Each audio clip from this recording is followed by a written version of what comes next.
So then let's move into the second half of this where we talk about data preprocessing.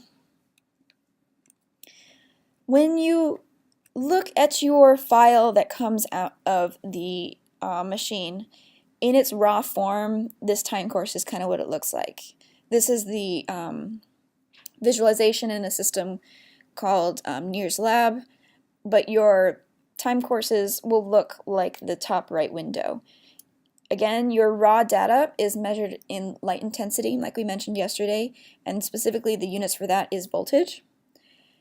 And it'll take this time course, which is saved as a vector. If you go and look at the actual data file, it's saved as a column of data. Each element will be each kind of picture it took. So depending on what your acquisition speed is, you'll have a different picture for say if you have a acquisition speed of 4 Hertz, you'll have 4 pictures per second, and you'll have 4 times as long of a file as many seconds as you ran it for. And then each column corresponds to one channel, which is one source and one detector pair. So in this participant in particular, we had 32 sources and 32 detectors, 108 channels between all of them, and so this file was going to be something like 850 elements long, because this was measured at 2 Hertz, which means about 400 seconds was happening, and then 108 columns wide. When we're looking at the fNIRS signal, it's not just our brain data. This time course is not what the brain is doing only. Your raw data also has a bunch of this other stuff into it. I'm going to start borrowing some slides from the fNIRS training course I went to a few years ago at the Martinez Imaging Center at Boston, Mass, or the General Hospital, I forget what it's called. I highly recommend that course if you decide you want to really learn NIRS more in depth than what I'm teaching you today. They don't do like travel reimbursements like some of the other courses our students tend to go to, but it's not super expensive, and so you could easily use like your travel allotment that we all get through the grant or the grad division, and that happens in the fall every year. So highly recommend it if you want to do that. But using their slide, these are a bunch of the components that go into that raw signal that we're recording. There are physiological contributions. These are present in anyone or in everyone, and they're endemic to the human part of the NIRS data collection process, so you're not going to avoid them. The first one is cardiac signal. You have oxygen being pumped through the body via your heart, and that oxygenation amount plus your blood pressure and your vessel size fluctuates with each heart pulse and your heartbeat. Generally, heartbeat is pretty consistent within a person at rest, and the average in a sitting adult is around 70 beats per minute. It's kind of 1.16 Hertz, but there's still some fluctuation going on. That's why that frequency graph there is not just a single spike. There's like kind of a distribution of different frequencies. And across people, there's a lot of variation. For instance, athletes will have a much lower resting heart rate than non-athletes. If you're coming down from high altitude, you'll have a slower resting heartbeat, versus if you're going up to high altitude, you'll have a faster one. And then heartbeat is much faster in younger children than in older children and then in adults. Respiration is another contaminant of your signal. Oxygen is also fluctuating with our breathing rate. That's at about a 0.2 Hertz speed in adults. This is faster and much more variable when you're younger. And this can unconsciously synchronize with repeated stimuli presentations. So it's not always the case that this will just average out if you're doing block presentations of stimuli. And then finally we have Mayer waves. These are low frequency fluctuations in blood pressure that happen about once per 10 seconds, 0.1 Hertz. Frequency does not vary by gender, age, or posture, but the amplitude is stronger when sitting or standing versus laying down, which is why these are not much of a problem in fMRI, but is much more of a problem in NIRS when you have people who are sitting up or standing doing things. I don't really know why these happen, But when I was trying to look that up, I found this paper called The Enigma of Microwaves, so I don't think a bunch of cardiologists know much more than that either. And then you also have this class of non-physiological contributions. It derives from an imperfect measurement system, and these are things that you can do stuff about to mitigate. And it's best to do stuff at the time of data collection to make sure these things are reduced as possible, but you can't eliminate them entirely. So they're still going to have some sort of contribution to your raw signal. First one is machine drift. These are very long oscillations, such as the entire period of your scan is one period, and you can see them pretty easily in your raw data. They can be climbing up or climbing down in your signal. And the biggest cause of this in fNIRS is temperature changes in the optical system. And this is especially pronounced if your system is using laser sources. It's less of a problem with LEDs that we're using. So that's why I recommended making sure the machine is running for several minutes before you start data collection. Then we get motion artifacts. Like we talked about, fNIRS's motion tolerance is really desirable, but it's not perfect. And that's because optodes can still shift around on someone's skin. And so if that's happening, in the data it'll look like very large and very short spikes or discontinuities in your data. You can see this, but don't rely on just visualizing it and looking it up yourself, because as you can see on the amplitude side, both of those graphs have different amplitudes. So what looks like a really abrupt, spike might actually be not that variable compared to what is expected to be a motion artifact. So don't just go looking through the data for saying, oh, that's a motion artifact. Let us automate the process in a way that I'll show you in a second. And then we have measurement noise, and this is kind of miscellaneous random noise from the imperfect measurement environment. Stuff like ambient light, tiny imperfections in the engineering components, slight disconnect between scalp and optode, etc. This is typically high frequency stationary signal, aka white noise. All frequencies are present in its power spectrum, whereas clean signal is autocorrelated and thus dominated by lower frequency signals. In our data, it looks like very spiky, random signal at very low voltage. Notice the voltage axis there on the y-axis. The top clean data has some nice healthy amplitude around the kind of like the 0.2 to 1.5 area, whereas the amplitude in the white noise is like 2 volts times 10 to the negative fourth. So that's very, very, very low voltage being detected. So all of that is just noise. When you're trying to remove physiological contamination in your pre-processing steps, it helps to first do as much as you can to mitigate it during the data collection step. If you're doing general linear modeling, you can use multiple presentations and then jitter the space between stimuli. This will help with making sure Mayer waves are not always overlapping, trying to make the breathing and heart rate average out as much as you can. You can use the short channel regression that we spoke about yesterday to directly measure external blood dynamics that you don't care about and then regress that out of your cerebral data. There are other peripheral physiological measures you can use, such as you attach a respiration monitoring system, which is kind of a belt around someone's torso where it measures their breathing rate. You can have them wear a heart monitor and again use that as a regressor in your data. And then just take care to design studies where one condition or stimuli onset won't reliably elicit changes in breathing and heart rate over the other condition. But then during pre-processing, we have various algorithms for addressing these as well, such as frequency filtering, principal component analysis, adaptive filtering, Kalman filtering, etc. Frequency filtering, for that you need to understand what a power spectral density plot is. A frequency series is basically a histogram of the number of each size sine wave that has been added together to create your signal. Your signal can be deconvolved into various sine waves of either high frequency short wavelengths or low frequency long wavelengths. And by convolving certain numbers of that, you could build up pretty much any signal. And so this frequency series is just kind of deconvoluting all of that and telling you exactly how much of each kind of sine wave there is. Good data has lots of low frequencies, few high frequencies, whereas pure white noise has random amounts across the frequency spectrums.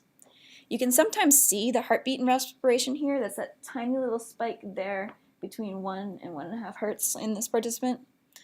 And this is the sort of 1/f shape that is talked about when you're doing fMRI preprocessing. It's also called pink noise. It's really just that domination of low frequencies that you're looking for. So when you're doing frequency filtering, you can use a high-pass filter, a low-pass filter, or a band-pass filter, where you essentially specify which of these frequencies you care about and that you want to keep in your signal, and then which of them you want to throw out. The math behind this is a bit more complicated, but for our purposes, this high-level understanding is fine. Most general linear modeling stimuli work best if you're presenting at the kind of 10 to 30 second range. So that means your stimuli is going to be occurring and your cortical activation is going to be evoked at a frequency of about 1.1 to 0.3 hertz. Whereas resting state hemodynamics are dominated by what's called slow 5 and slow 4 signal. Those are those peaks in the above plot there. And that falls somewhere in the range between 0.01, 0.027 hertz, and then the slow 4 is 0.027, 0.073 hertz. And since most machine drift, white noise, respiration, and heart rate are outside of these windows, we can use frequency filtering to do most of the heavy lifting to get rid of most of that contamination. Then there's also methods with principal component analysis for filtering physiological noise. Essentially, it creates new dimensions for your data to fall on and identifies which of those dimensions are responsible for the most variation in your data. And then from here, you can choose to discard that variability due to those dimensions. In fNIRS data, it can get you things like in the little graph on the right where the bottom trace is something that had Mayer waves in it, and the top trace is the signal where PCA was applied to that. We can remove these with PCA, but the reason I don't like this for filtering physiological noise as much as frequency filtering is that it's difficult to really know that the variation you're removing is due to the Mayer waves. Mayer waves and heartbeat waves are pretty reliably larger than cortical variation, so when you decompose your signal into its different principal components and you say you want to throw out the first two components, you're probably getting the Mayer wave stuff in there, but things like respiration may not be a dominant source of variation because it's so variable. So it's hard to know that the signal you're actually separating out is the signal that you want to get rid of. And it's also hard to know how many components you should be removing.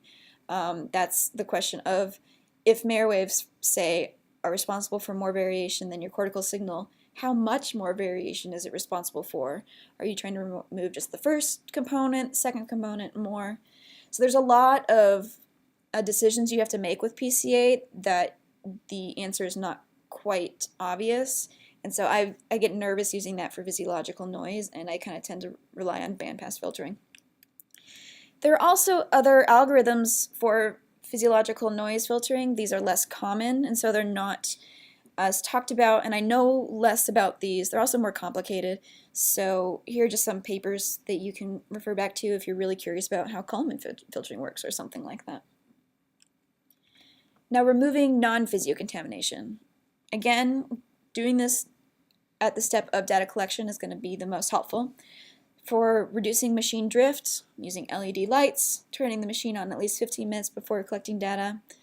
For motion artifacts, make sure your optode placement is snug and secure, that you reduce the unnecessary participant motion. So if you need to have someone talking, try to ask them not to move their head around a bunch while they're talking, just any sort of motions that are necessary for doing their speaking. Try to have them do smooth body movements that they have to do. So don't do stimuli where you're trying to get people to synchronize like really rapid hand movements or something. Do something like have them synchronize following each other's fingers or something. That's much smoother. And then make sure you're stabilizing your optode wires well so they don't flop around and pull on optode heads. For measurement noise, ensure that you have good optode scalp contact. Maybe find participants with lighter, thinner hair. I've talked to people at conferences before where they're like, yeah, we just screen out anyone with dark hair.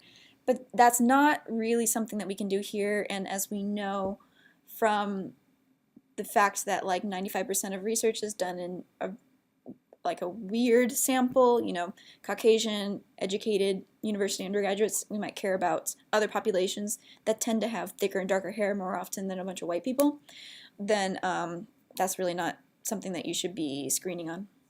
And then just try to block out, turn off ambient light. And during preprocessing, you can use frequency filtering as well for the machine drift, and then things like PCA, spline filtering, what's called CBSI, or wavelet for motion artifacts. You can also do manual removal of motiony stimuli blocks.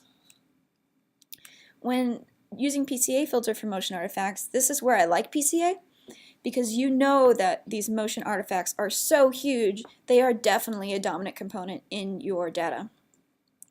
It's also why it's a good idea to remove motion artifacts early in your preprocessing pipeline, because you get rid of this signal contamination early before you then can do any sort of more minute alterations to your data.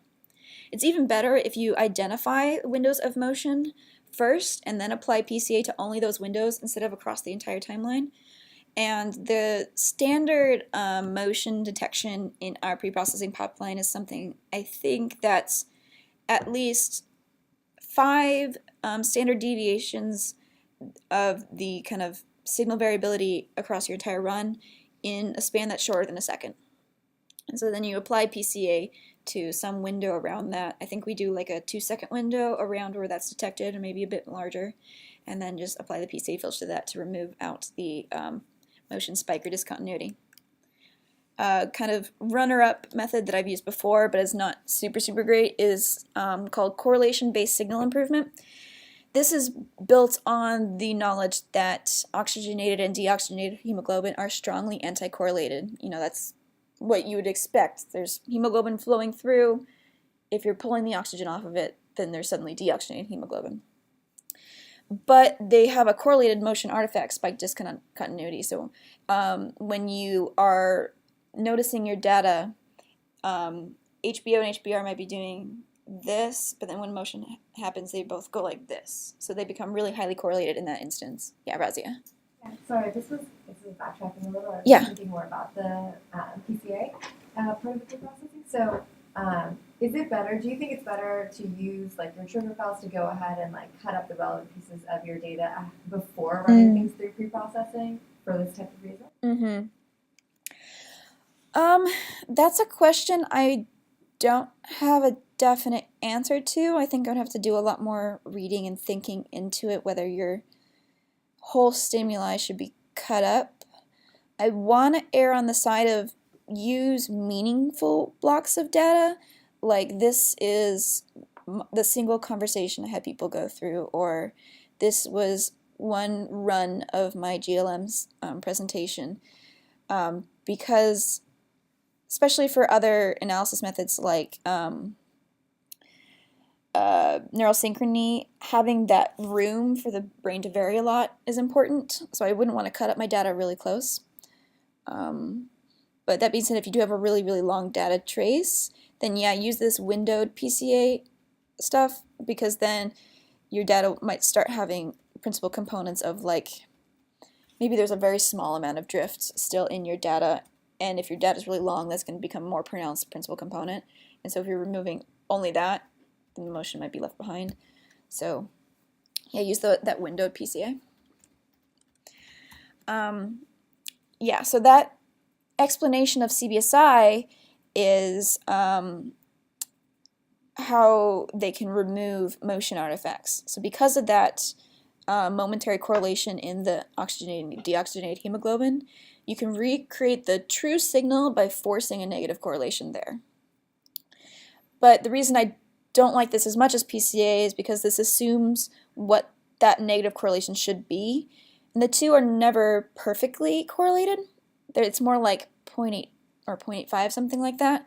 So you're still forcing it to be some sort of correlation and still some sort of shape in that window that you're forcing. So those assumptions can make doing this a little squishy. And again, because I don't know for sure what's going on when it does this process, I don't like it as much as for PCA. And this may also be problematic if you have lots of motion artifacts, so kind of the average moving window correlation of your data is going to be lower between oxygenated and deoxygenated hemoglobin. And in those cases, this algorithm starts performing weirdly. And then you can do manual removal of motion segments. This would be like a really special case where if you're doing a general linear model presentation study design and you have a lot of within participant power to spare, like you're doing a lot of presentations, you can just throw out the blocks that had motion artifacts in them. And then you're not losing really anything stats-wise. I don't know the consensus on whether you can just then shove those data points together or if you have to do some sort of smoothing between them. That's again something I'd have to look much more in depth into because I don't do this because I haven't ever done something that was so rich in power. Yeah, and then again, there are other algorithms for motion artifacts that I know less about, so you can go look them up yourself, such as spline filtering, wavelet. I also don't really know these because these are difficult to do in MATLAB and Python. You need a special package for MATLAB to be able to run these, and so I've just never been able to actually run the code that does these, so that's another reason I don't really know it. Now the question of should you do these filtering steps before or after you do your modified Beer-Lambert law conversion? That's a good question. It's kind of debatable, I think. Personally, I do motion correction before conversion since those spikes can be smeared into the concentration signal by the modified Beer-Lambert law. I have done frequency filtering both before and after conversion. I'm not yet sure which is best, so right now we have it happening, I think, after in our basic pipeline, but that can easily be moved around, and so if anyone looks up a convincing reason for why it should be before, I'm happy to listen to that. And so finally, this is what our basic pre-processing pipeline looks like. It's pretty conservative in terms of the number of things we're doing to our data, and that's because, again, I'm personally nervous to remove stuff from the signal that I'm not completely sure what it is. That's why I'm most excited about things like short channel regression being available with our NARIC system soon, because then you know you're going to be regressing out data you don't care about versus using these algorithms that make assumptions about how you can separate these components of the data. So our pipeline goes identifying windows of motion artifacts, that was that using greater than 5 standard deviation thing, and then setting a window around that moment. And then doing a PCA motion artifact correction, doing the conversion, and then some frequency filtering for the remaining physiological noise. My baseline bandpass filter right now is 0.005 Hertz to 0.5 Hertz. You can use a slower low pass cutoff if you know your stimuli presentation rate. And then we z-score the data before doing comparisons between people for the stats. We also, before all this, we do what's called bad channel rejection, and that's just automatically identifying which of those channels are pretty much completely noise because you didn't get a really good opto connection, and then it throws those channels out. We do that by looking at the frequency series of each channel and doing some kind of comparison of the amount of data in the bottom quartile of frequencies versus, I think, the third quartile of frequencies, and if it's I want to say at least 10% larger in the bottom quartile, then we'll keep that channel. It's good. If those frequency distributions are more even, getting closer to that white noise picture we looked at, then we'll reject that channel.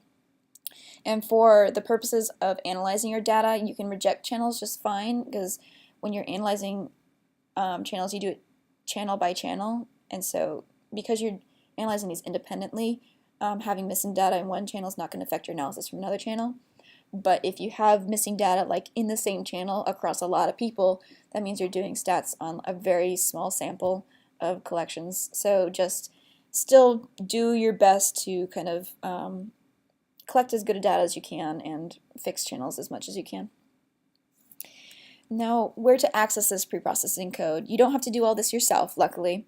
We have code to do all this automatically, and feel free, absolutely, to learn this stuff better than I know it right now. I definitely wouldn't call myself an expert in the pre-processing realm of doing fNIRS. I still really defer to a lot of experts that I read about. So feel free to, if this is something you really care about and like to do, delve really deep into the pre-processing methods of fNIRS and then modify your pre-processing scripts as you'd like to do. All the code will be available in MATLAB and Python at my GitHub, which is there on the screen. It's not there right now, just the MATLAB version's there right now because I found some issues with the Python stuff, so I'm going to do my best to fix that tonight before we go into tomorrow, and we'll see how long that takes. But that's it for today. Thanks.